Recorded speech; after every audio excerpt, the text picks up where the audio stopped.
Narito na ang mga malalaking balitang Central Luzon ngayong araw. 5 lalawigan, 2 syudad sa Central Luzon, isa sa ilalim na sa Alert Level 1 sa March 1. Simbahan, kinondena ang pagkalat ng maling impormasyon tungkol sa martial law at people power. Mga lalawigan, bayan at syudad sa Central Luzon, nakiisa sa panawagan para sa payapang eleksyon. At business leader sa Pampanga pabor sa pagbabalik ng mga manggagawa sa workplaces.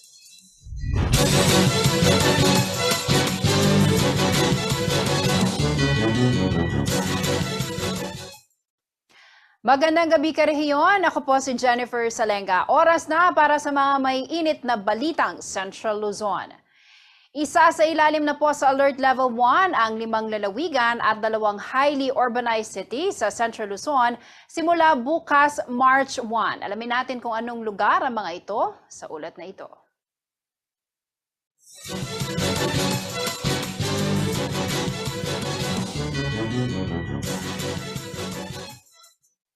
Isa sa ilalim na sa Alert Level 1 COVID-19 response ang National Capital Region o NCR at 38 pang lalawigan at highly urbanized cities sa bansa simula March 1, araw ng Martes, hanggang March 15.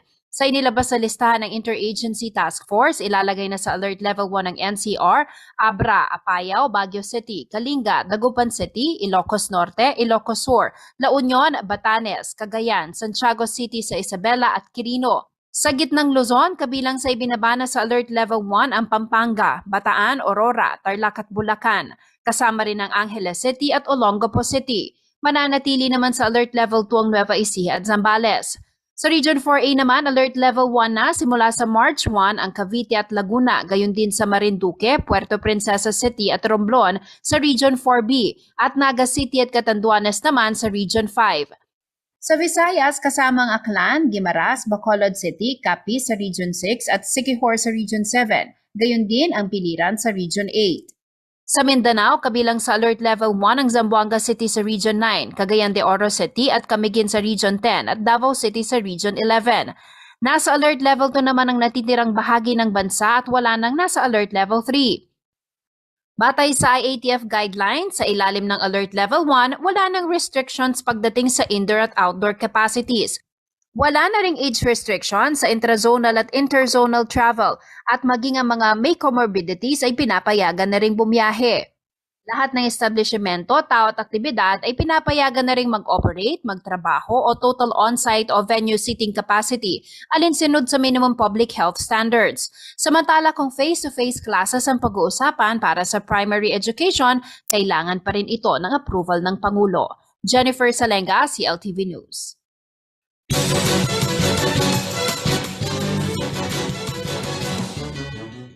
Inaprubahan na ng IATF ang revised protocols na ipatutupad sa mga lugar sa ilalim ng Alert Level 1. Kabilang po sa mga protocol ang pagbibigay permiso sa mga establishment na mag-operate ng 100% capacity. Narito po ang report.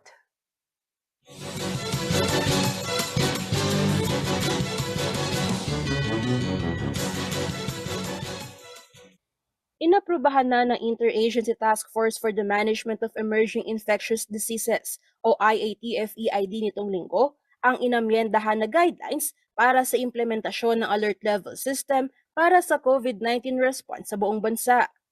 Ito ay matapos ding aprubahan ng IATF nitong linggo ang pagsasailalim sa National Capital Region o NCR at 38 iba pang lugar sa Alert Level 1 simula March 1 hanggang March 15. Kabilang din sa mga lugar na isa sa ilalim sa Alert Level 1 ang Aurora, Bataan, Bulacan, Tarlac, Pampanga, Angeles City at Olongapo City. Mananatili naman sa Alert Level 2 ang Nueva Ecija at Zambales.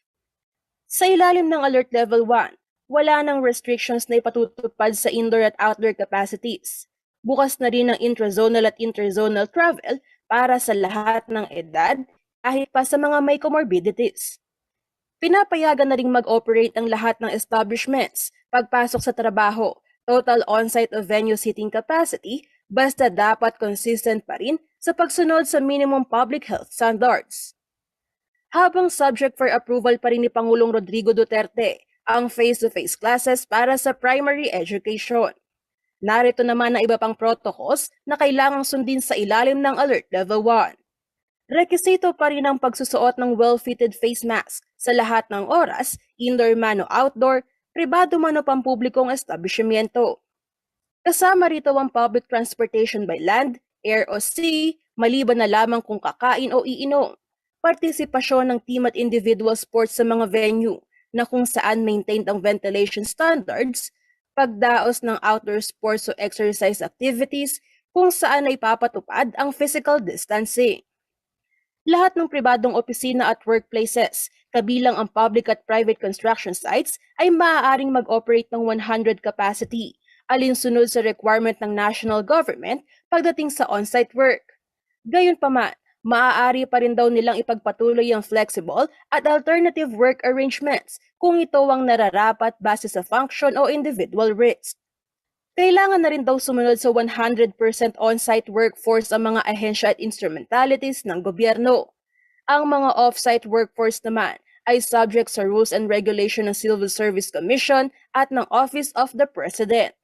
Sa kabilang banda, pinapayagan rin ng full capacity sa public transportation sa mga area na nasa Alert Level 1. Hindi na rin kailangan ng acrylic o plastic divider sa mga pampublikong transportasyon.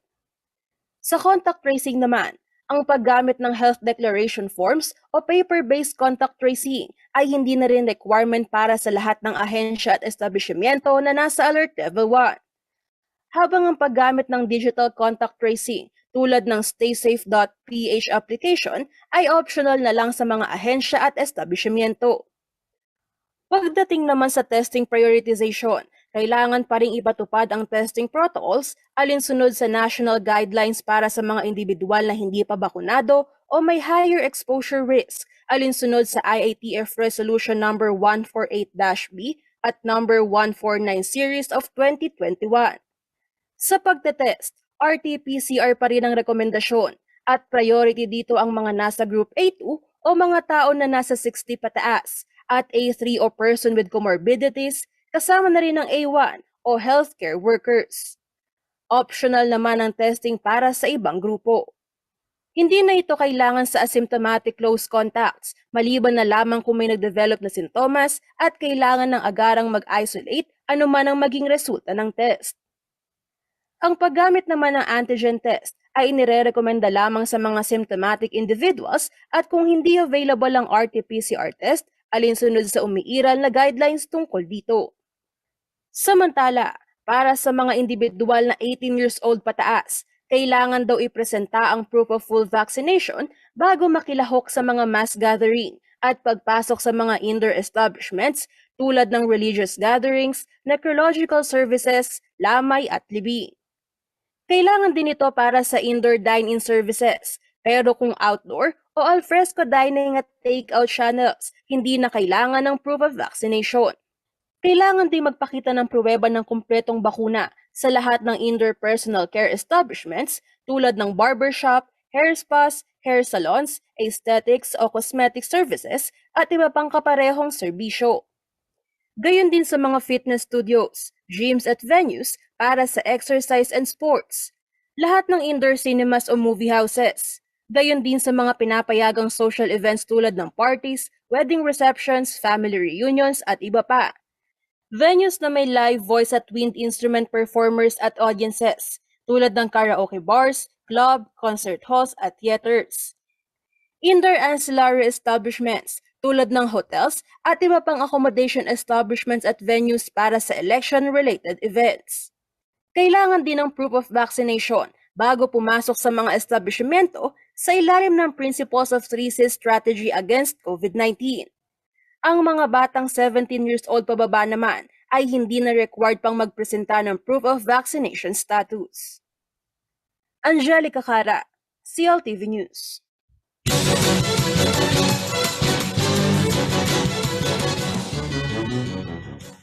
Sa pagbabalik ng CLTV News.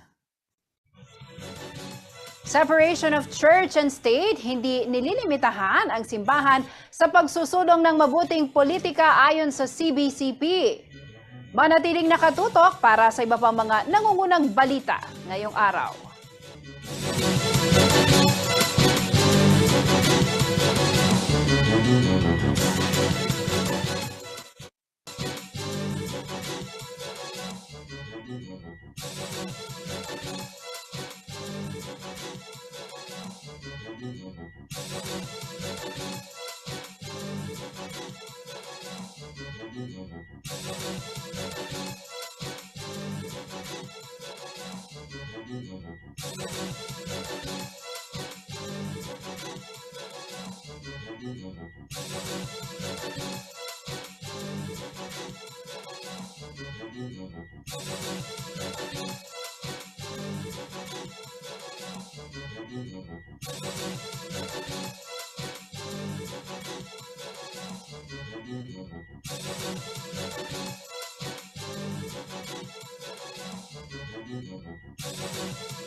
Nagbabalik po ang CLTV News. At sa iba pang mga nangungunang balita, nilinaw ng Catholic Bishops' Conference of the Philippines o CBCP na hindi nililimitahan ang prinsipyo ng separation of church and state ang simbahan sa pagsusulong ng mabuting politika sa bansa. Kaya higit nitong hinihikayat ang simbahang Katolika na maging aktibo sa pagsusuri upang makatulong ito sa pagluklok ng isang mabuting kandidato. Si Jana Lumbang Parungaw ang may report.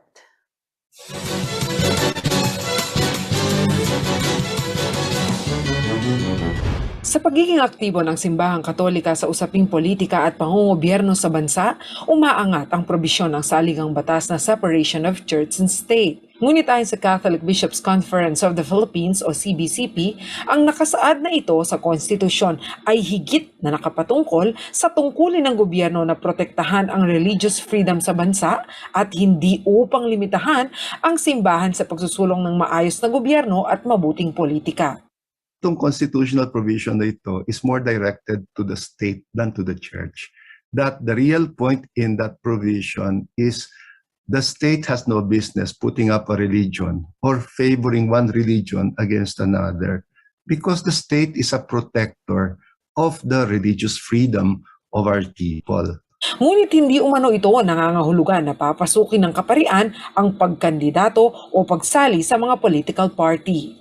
Bawal lang talaga sa clergy ay ang tumakbo o kumandidato para sa positions, electoral positions at maging part ng mga political parties. Paglilinaw ni Bishop Ambo, ang tagapangulo ng CBCP, may karapatang magsalita, magbigay ng puna o papuri at mga aral ang bawat miyembro ng simbahan bilang mamamayan ng bansa. But do not forget, all the members of the church are also citizens of this country, and they also have the civic duty to proactively participate in nation building, and part of nation building is participation in coming up with a politics that favors the common good. Hindi rin umano nag-endorso ng kandidato ang CBCP bilang isang grupo, ngunit ipinagmamalaki daw ng simbahan ang mga Catholic groups na aktibo at tumitindig ngayong eleksyon. as a collective entity, uh, you will not hear us endorsing names. We will stick to our role of promoting good politics through spiritual and moral guidance. Proud kami sa mga example ng maraming Catholic groups that have gone through a similar process and have come up with a collective principled stand. Hinihikayat din umano ng CBCP ang iba pa na tulungang mapalakas ang responsableng pagboto kahit ito ay nangangahulugan ng pagtulong sa isang kandidato na manalo. Now we are proactively, let me insist on that, proactively encouraging the rest of the church to get more involved in empowering the voters to choose the right candidates through collective discernment and consensus building that will hopefully lead to supporting or helping particular candidates to win. Matatandaan na nitong nakalipas na mga araw ay sunod-sunod ang paglabas ng mga Catholic group gaya ng Couples for Christ, Sangguniang Laiko at iba pang samahan ng mga pari at madre upang mag-endorso ng kanilang kandidato. Jana Lumbang, Parungaw, CLTV News.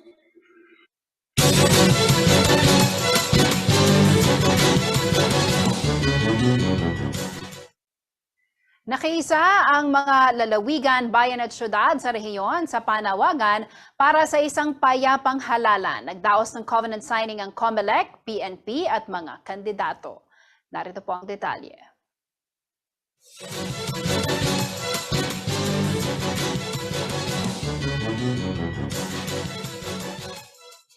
Bilang pakikiisa sa panawagan ng COMELEC at PNP para sa isang secure, accurate, free, fair elections o SAFE 2022, ilang probinsya at syudad sa Central Luzon ang nagsagawa ng kanilang unity walks at peace covenant signing. Isa na riyan ang lalawigan ng Bulacan, kung saan nag-organisa ang Malolos City Police Station ng isang unity walk, interfaith prayer rally at pirmahan ng peace covenant noong February 23. Kasama ng pulisya ang Department of the Interior and Local Government, Commission on Elections, Philippine National Police, Department of Education at ang Diocese ng Malolos at Bureau of Treasury.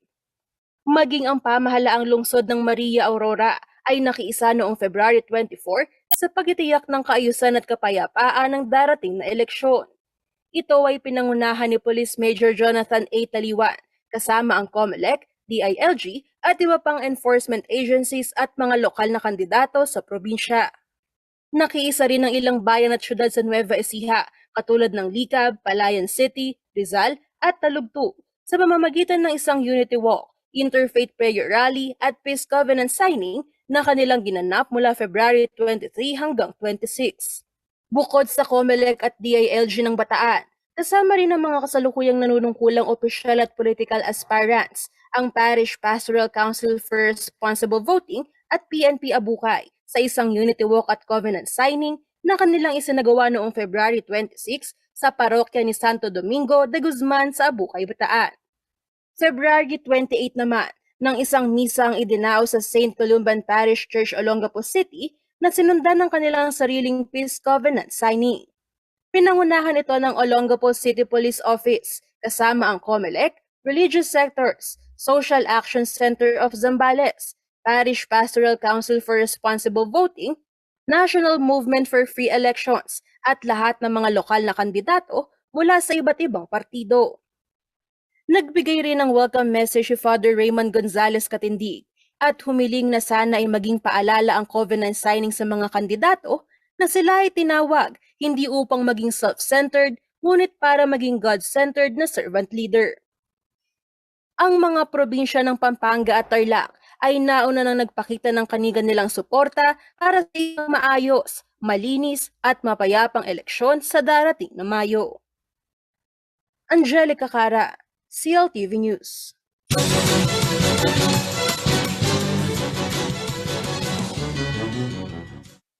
Sa pagbabalik ng CLTV News.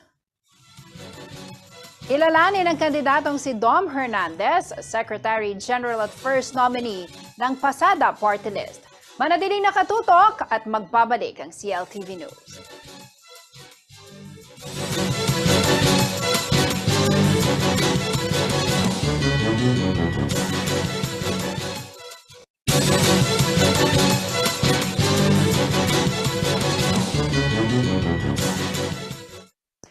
Nagbabalik ang CLTV News.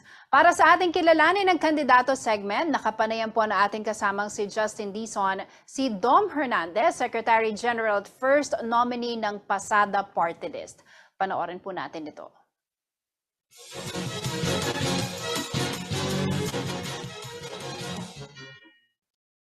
May Pagkatpanapon, Pampanga, magandang hapon Central Luzon. At nandito po tayo sa ating kilalanin ng kandidato segment. Pero bago pong lahat mga kabalan, mga karyon, ipaalala ko lamang ho sa inyo na alert level 1 na ho tayo dito sa Aurora, Bataan, Bulacan, Pampanga, Tarlac, Angeles City at Olongapo City. Simula ho yan bukas, March 1 hanggang March 15.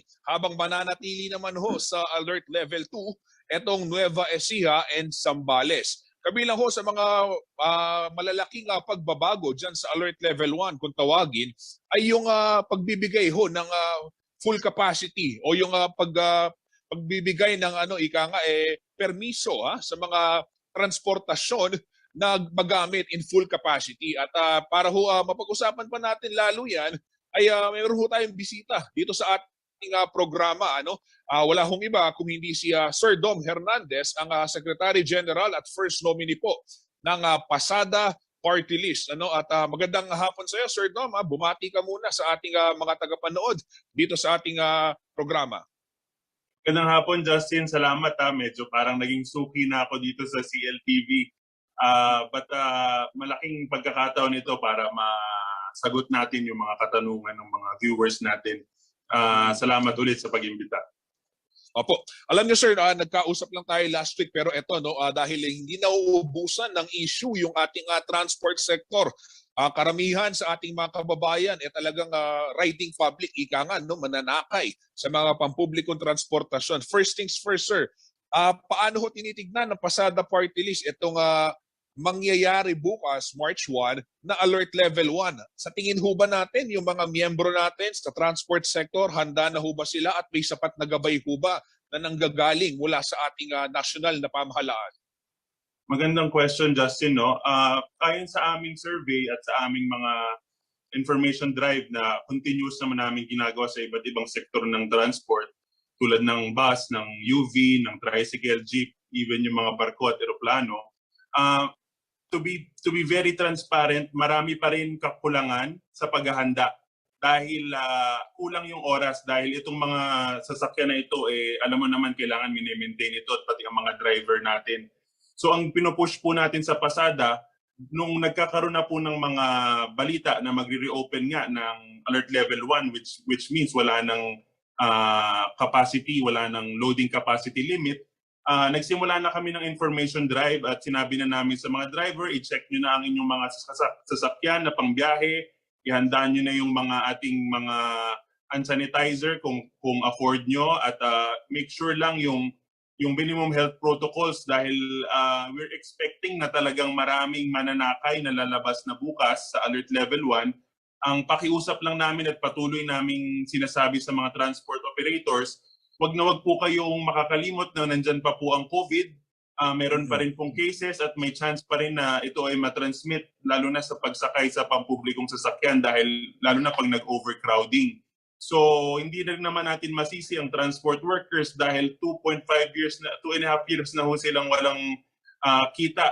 So kaya talagang palagay namin ay they will take advantage and the opportunity to try to make some money na ng magkaroon na ng kabuhayan ulit sa pag full capacity. Pero dahil kahit it doesn't mean na alert level 1 ay papayag na tayo na may sumakay na mga walang mask at yung mga ating mga lalo na yung mga high contact surfaces natin, lagi namin sinasabi kung meron tayong budget, let's make sure na talagang lagi yan pupunasan, pasadahan ng alcohol para yung yung safety rin ng riders ang kailangan din natin i-prioritize, hindi lang yung kita kada pasada. Napakagandang punto niya na Sir Dom. Magandang paalala ho sa ating mga tagapanood na nariyan pa rin yung COVID-19 pandemic bagamat nagluluwang tayo ng restrictions. Pero ito Sir Dom, nabanggit nyo nga for the past 2.5 years, nakita natin yung mga kababayan nating driver talagang o yung namamasada no sa iba't ibang sektor o sa iba't ibang panig ng bansa at iba't ibang sasakyan man yan, nakita natin na talagang sila yung sabihin na natin nadikdik doon sa sitwasyon eh. Kasi remember when we had this 2-month lockdown na talagang total lockdown, halos walang pasada yan. Nung bumalik yung pasada nila, may mga regulation, etc. Pero isa ho yung observation natin, ano, at may mga nakausap tayo mga driver, karamihan sa mga sinasabi nila, kalimitan sa sinasabi nila, sino ba ang susundan namin? Medyo parang paiba-iba yung binibigay na protocol sa kanila. Sir, ano ho ba sa tingin ninyo ang dapat gawin ng pamahalaan? Ano? At kayo bilang isang tumatakbong party list, kung kayo ay maupo sa Kongreso, para magkaroon ng isang kumpas sa ating transport sector. I think ang major na ang root cause nitong kaguluhan ng miscommunication ay marami. Medyo overregulated po ang transport industry. Marami po tayong sinusunod. Meron ding enforcers, may LGU po tayo na sinusunod, may MMDA, LTFRB, DOTR, Ports Authority, CAAP. Napakarami po niyan. So I think kung tayo po ay mailuklok sa Kongreso, sana ang magawa natin, ma-rationalize natin yung mga agencies na nagre-regulate para yung kumpas na yung sinasabi, isang meeting lang, isang desisyon ay madali na maibababa sa mga transport workers kung ano bang dapat paghandaan. Kasi to be fair naman po sa gobyerno, itong COVID ay unprecedented. Hindi naman po ito nangyari dati. Hindi pa po ito nangyayari dati, kaya nagkaroon po tayo ng IATF, na ang IATF ngayon ang nagbababa ng mga desisyon regarding sa mga alert level na dati po yung mga MECQ, GCQ. Ngayon po ay nag-shift na tayo sa alert levels. At ito po ay dinidisseminate sa iba-ibang members ng IATF. Kaya medyo nagkakaroon lang po ng konting kaguluhan at confusion sa ating riding public na malaki po talagang impact. Kasi ikaw bilang mananakay, may gusto kang puntahan, hindi mo alam kung may masasakyan ba ako, gaano ba karaming sasakyan na pwede kong sakyan sa araw na ito. So kung may klaro lang po sana na isang kumpas na yun na nga, pag na-irrationalize na natin ang mga regulating bodies ng transportation segment para sa bansang Pilipinas po, mas mabilis na po tayo makakakilos. Dahil lahat naman po tayo yun ang goal eh. Ang mabilis na pasada at safe na pasada nga dun sa ating mga patutunguhan. So it's both, it's mutual for the transport workers, the riding public, and the LGUs also, para hindi na po tayo back and forth sa mga desisyon kung ano po ba talagang dapat sundin at hindi. Ayan, maganda yung nabanggitin niyo, Sir Dom, na tama naman, na ngayon nga lang natin nakaharap itong COVID pandemic. At least moving forward, meron na tayong naging karanasan. Naway mapaghugutan naman natin ito ng aral, at gaya nga ho ng binabanggit niyo, i-rationalize yung mga measures when it comes to the riding public and the transport sector. Sir, maiba naman ako, alam naman ho natin yung ating Duterte administration, isa doon sa mga project niya ay yung build. At marami rin ho dito sa atin, halimbawa sa Central Luzon, ang sinasabi para magkaroon ng mas maunlad na countryside, magtayo ng mga infrastruktura at dapat may magandang access sa transportasyon. Kayo ho, sir, sa pasada, paano ho ninyo nakikita itong pagtatayo ng mga ports, ng mga airport, paliparan, mga daungan, sa iba't ibang panig ng bansa? Gaano ho ito kahalaga para mapaunlad natin ang ating ekonomiya? Justin, yung itong mga major infrastructure na to, hindi ito barya. Bilyon ang mga ginagastos. In fact, marami dito ay PPP dahil nga para mas mapagaan ang kapital na kailangan ilabas ng gobyerno ay nagpa-partner sa private sector. Ngayon, bilang bilyon ang kapital at hindi naman sa overnight nangyayari, maganda sana ipinag-aaralan talaga ng mabuti. May long-term plan, may capacity planning, ilan ba ang mananakay dito given the population growth. And I think to be fair naman sa mga developers ng ating mga transport infrastructures ay inaaral naman ito ng mabuti talaga. Minsan lang talaga, tulad nung na-mention mo nga, merong airport sa Clark, biglang may airport sa Bulacan. Yun yung mga minsan parang bakit kailangan ng dalawang airport doon? Ay sana sa ibang karating na lalawigan na lang ito dinala dahil alam naman natin na ang mga transport hub, pinapausbong niyan yung ekonomiya ng isang lugar. So kung meron na sa Central Luzon, sana yung kapital na nailaan sa isang airport na napakalaki, na bilyon ang budget, na magbibigay ng libo-libong trabaho, mas maganda ho sana kung naipag-aralan ng mas mabuti at nailagay na lang sa ibang lugar. Going back to yung na-mention nga natin na itong pandemic nga ay unprecedented, no? Meron tayong tinatawag na new normal.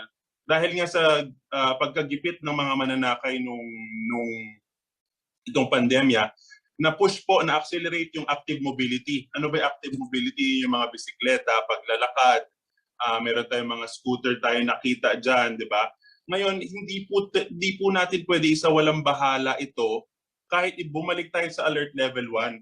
Kapag tayo po sa Kongreso, sana po aralin din natin ano ba yung mga batas na dapat mag-protect sa ating mga bikers. Gusto ko lang i-raise, hindi dahil gusto ko makuha yung boto ng mga bikers natin. Napakaraming bikers, no? Pag nasa EDSA.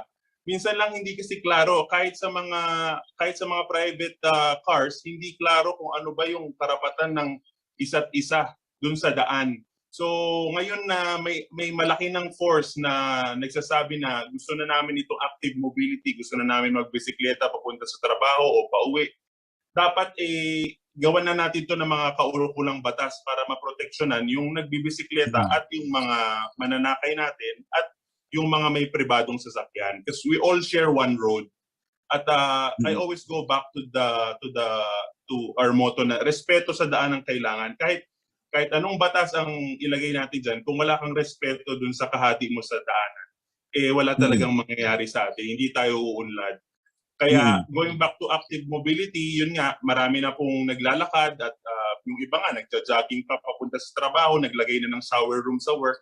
So maski itong mga tumatakbo at naglalakad papuntang trabaho, marami ring mga balakid. So gusto natin ayusin natin yung mga pedestrian lane na yan, yung mga sidewalk na yan, sino ba ang dapat sa sidewalk, sino ba ang hindi. To be fair to some or most of the LGUs po na hindi pa overcrowded, maganda ang respeto nila sa pedestrians at sa sidewalks. At nakikita naman natin pag maluwag ang sidewalk, wala namang tao na naglalakad sa kalye. So yun po sana makita natin all through sa buong bansa po natin na talagang simulan na yung disiplina na kung saan dapat ang mananakay, doon lang po dapat maglalakad. So yun po yung mga ating mga susolusyonan sana pagdating sa Kongreso. Oo, nabanggit niyo yung bike, sir, dito sa Pampanga, talagang dumarami rin yung ating mga kababayan at isa doon sa mga kahilingan talaga nila is magkaroon ng allotted bike lane o yung iba may bike lane naman, kaso gaya nga ho ng nabanggit ninyo, hindi rin nirespeto ng ibang mga driver yung disiplina. Pagdating sa disiplina, sir, isa ho doon sa mga ipinatupad ng pamahalaang Duterte is yung dagdag rekisito dito sa pagre-renew ng lisensya. Alam naman natin, may exam pero 10 years ito. Sir, sa tingin niyo ho ba itong ganitong patakaran, i-serve niya talaga yung purpose niya? Or dagdag pahirap lang lamang ito dun sa mga gustong makakuha ng lisensya? Alam mo, maganda yung intensyon ng rekisito na ito. Ang tanong dyan ay maganda bang implementasyon? Pag na-implementa to ng maayos, ay sigurado ako makikinabang naman yung mga mananakay natin at mga private vehicle owners at even yung mga nagbabike. Pero kung tatanungin mo as for the timing of the added this prerequisite, palagay ko ngayon ang hindi tamang oras. Aralin muna natin hindi yung karagdagang requisito, kung hindi yung implementasyon. Pag alam natin na may implement na natin ng maayos given the pandemic, tsaka natin i-roll out. Kasi kung i-roll out lang din natin yun para lang masabi na na-implementa natin at hindi naman tatatak sa utak ng mga mag-a-attend ng maayos, hindi rin mareresolba yung mga problema. So, ang epekto naman ng pandemic hindi lang sa gobyerno. Lahat tayo, even private sector, business sector, talagang may impact dahil nga hindi nagkakakita face-to-face, hindi nagkakausap ng mas madalas tulad ng dati. Ganon din yung mga efforts ng gobyerno, lalo na itong mga added requirements nga sa pagre-renew. Palagay ko kung mas maganda at magtuloy-tuloy yung ating recovery, mas maganda na yung mobility natin, saka natin i-activate at i-implement ng mas maayos para hindi masayang ang oras nung nagre-renew at nung mga taga-renew. Sir, bilang panghuli na lamang, ano pa po yung aasahan ng mga taga Central Luzon at ng buong bansa, no? Mula ho sa pasada party list kung kayo ho ay mailuklok bilang mga kinatawan sa Kongreso. Natataon na hindi lang kami ay bago po dito sa party list system at sa Kongreso. Hindi po ako galing sa isang political family or anything. Pero matagal na po kami sa transport sector. Alam po namin ang mga issues at mga problema na kinakaharap ng mananakay at ng transport workers. Given na bago po kami dito sa arena na ito, bago rin po ang sitwasyon. Palagay ko ay napapanahon na dahil nga sa COVID as a pandemic, talagang magkaroon ng boses ang transport sector sa Kongreso para ating mabantayan at matingnan kung saan pa pwede mag-improve yung mga sistema. Tulad nga nung sinabi ko, dati naman hindi naman inimplementa yung bike lane. Pero ngayon, I know for a fact that the bike lane will stay. So kailangan po itong mga to ma-reinforce natin na hindi lang masabi na pininturahan lang may separation na bike lane na yan. Hindi po ganoon dahil marami po tayo nakikita butas-butas yung bike lane at pwedeng ikapahamak ng mga nagbabike. Sana po i-implementa natin ng maayos. Maganda po yung mga initiatives at kami po sa pasada kung mabigyan ng pagkakataon sa Kongreso ngayong Mayo nga, ay ito po ay tuloy-tuloy nating babantayan, pagmamatsagan at hopefully makapag-atid ng ginhawa sa mga mananakay at sa mga transport workers.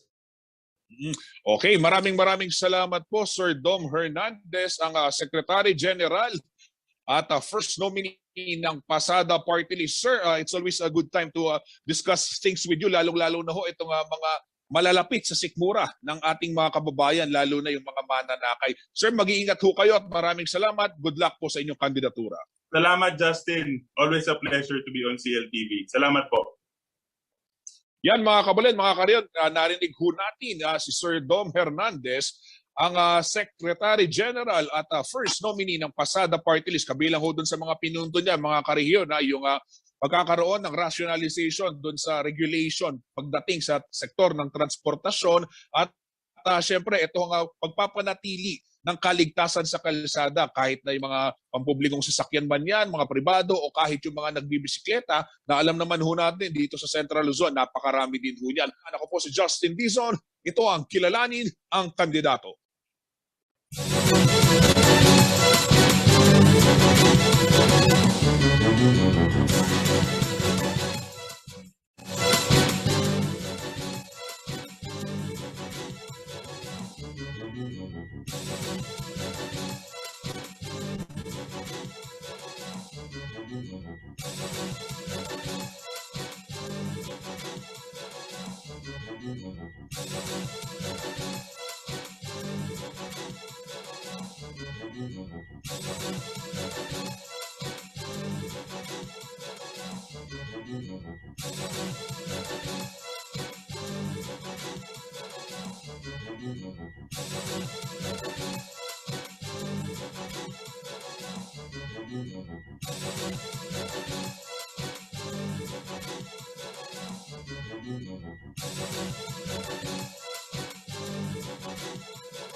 Nagbabalik ang CLTV News.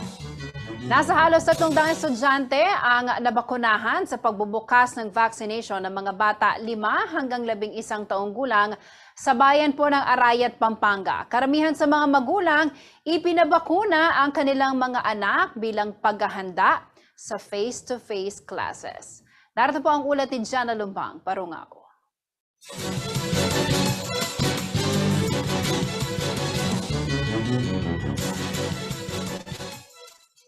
Nagsimula na ang face-to-face classes sa ilang mga paaralan sa bansa.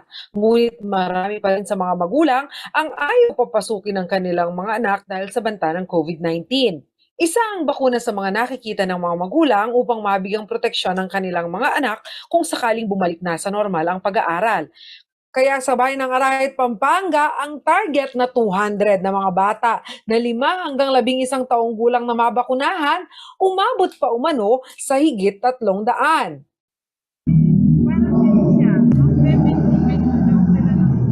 Para makapasok sa school para okay na po. Maging ang batang si April Ann nakumbinsi umano na magpabakuna dahil ito ang sinabi sa kanya. Magbakuna ka na para makapag-school ka na. Dahil bata at takot pa sa bakuna ang karamihan, nag-set up ang lokal na pamahalaan ng isang children's party theme vaccination site kung saan may clowns, may libreng popcorn at may cotton candy corners. Iniisip ko din po, baka magpanik yung mga bata o kaya yung mga magulang. Kaya nag-set up po kami ng ganito para may kayat yung mga bata, lalo na yung mga magulang din po, yung mabigyan ng mga vitamin, paracetamol para maiwasan po yung lagnatin yung mga bata o sumakit ang katawan. Nasa higit 16,000 umano ang naitalang batang nasa 5 to 11 years old sa bayan ng Arayat. Magkakaroon umano ng serye ng pagbabakuna batay sa dating ng vaccine. Sa ngayon ay may 200 doses umano para sa unang rollout nito. Ina-assure po namin sa inyo na very safe naman po ang ginagamit po nating bakuna ngayon. Ito po'y dumaan na sa pag-aaral at meron na po siyang EUA. Actually, hindi lang po sa Pilipinas na nakapag-conduct na ng 5 to 11. Maliban, meron na rin po sa mga karatig bansa natin. Wala rin umang dapat ipag-alala ang mga magulang dahil trained ang mga magbabakuna sa kanilang mga anak. Sa ating mga health workers po, sumailalim po sila lahat sa training ng Department of Health. Lahat po ng ating mga health staff po, sanay na po sa ating pag-vaccination. Jana Lumbang, Parungao, CLTV News. Mas makatutulong umano sa lokal na ekonomiya ng Pampanga ang pagbabalik ng mga manggagawa sa workplaces o on-site kasabay ng pagsasailalim ng lalawigan sa Alert Level 1 bukas March 1. Ayon po kay Rene Romero, miyembro ng Board of Director ng Pampanga Chamber of Commerce and Industry Incorporated o PAMCHAM, mas mapabubuti ang kalidad ng trabaho at bibilis ang pagbangon ng ekonomiya kung lalabas ang mga manggagawa. Narito po ang report.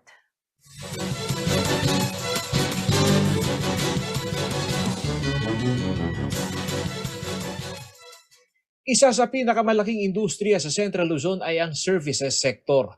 Ayon sa tala ng Philippine Statistics Authority o PSA, halos 100,000 sa higit 116,000 na establishmento sa rehiyon ay napapabilang sa sektor na ito. At ngayong 5 sa 7 probinsya ng gitnang Luzon ang sasailalim sa Alert Level 1 o New Normal Setup, malaking bagay umano kung ang mga manggagawang nasa services sector ay magbabalik sa on-site workplace. Ayon kay Rene Romero, miyembro ng Board of Directors ng PAMCHAM o Pampanga Chamber of Commerce and Industry Incorporated at may-ari ng Romac Group of Companies na kabilang sa may pinakamalaking services sector sa Pampanga, umiikot ang lokal na ekonomiya base sa mobility ng mga manggagawa. Kada gastos umano nito ay may direktang epekto sa ginagalawan nitong lokal na ekonomiya. Kung ito ay magtatrabaho, yan ay magbibihis, bibili ng sapatos, bibili ng damit, mamamasahe, kakain sa karinderya. So iikot yung pera. Kasi kung work from home lang sila, kung ilang porsyento man yan, may effect din yan sa ekonomiya. Bagamat ang adjustment sa work from home setup ay naisistema na ng ilang negosyante, suportado umano ni Romero ang panawagan ni Department of Trade and Industry Secretary Mon Lopez sa mungkahing maibalik sa mga workplace ang mga manggagawa. Isa rin kasi umano ito sa nababanggit na paraan ng Regional Development Council o RDC sa Central Luzon para mapabilis ang economic recovery sa rehiyon. Siguro nabanggit ni Secretary Mon Lopez yun, is that to fast track the economic recovery natin. At in terms of from the employer's point of view, marami naman kasi mga industries na hirap din sila. Dapat din umanong palawigin ang formula ng IATF na kada 15 days lamang ang assessment sa alert level status. Dito nagkakatalo umano kasi sa resources at paghahanda ng mga opisina na gastos din ng mga employer. Dapat siguro 30 days kasi yung 15 days hindi natin alam kung, di ba, kung minsan mahahawa ka after several days, ano? Siguro instead na March 1 to 15, baka pwedeng gawing March 1 to 10. Mayorya ng Pampanga Chambers of Commerce and Industries Incorporated o PAMCHAM ay pabor sa on-site na pagtatrabaho ng kanilang mga manggagawa. Yon ay dahil sa halos 74 na miyembro nila ay nasa hanay ng manufacturing industry at 37 naman ay nasa hospitality industry na kailangan ng face-to-face o aktual na presence sa trabaho. Sa Central Luzon, aabot sa 14,102 o 12% ang nasa accommodation and food services establishments ang posibleng muling magbukas sa ilalim ng new normal setup. Habang ang nasa sektor ng manufacturing ay nasa 12.5% o kabuang 14,495 na establishment na inaasahang magkakaroon ng mataas na mobility ng mga manggagawa. Paolo G. Santos, CLTV News. Alamin naman po natin ang magiging lagay ng panahon mula kay Ginoong Manny Esguerra, ang Chief Weather Forecaster ng Pag-asa Clark.